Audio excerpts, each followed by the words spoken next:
Para naman sa ating entertainment balita, isa na namang karangalan sa Pilipinas ang inihatid sa atin ng ating pambato sa Miss International 2013. Nakamit ni Bea Rose Santiago ang korona ng patimpalak na ito. Narito ang report ni Charis Domingo.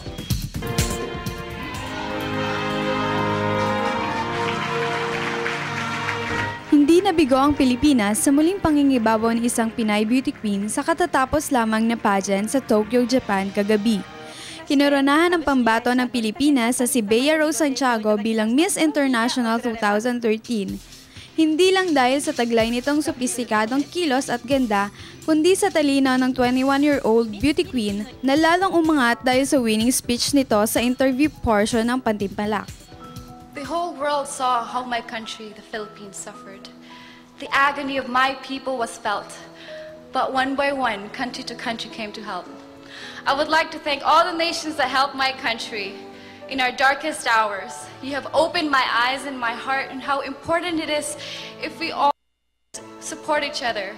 If I become Miss International, I will uphold international camaraderie to sustain the spirit for sympathy and to continually share the message of hope.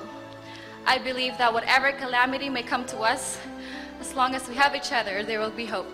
Malakas naman ang tiwala ng Pangulo na may iuwi ni Bea ang karangalan sa bansa. Ayon kay Bea, alay niya sa bansa ang kanyang pagkapanalo. Ito ang ikalimang beses na nanalo ng Pinay Beauty Queen sa nasabing patimpalak.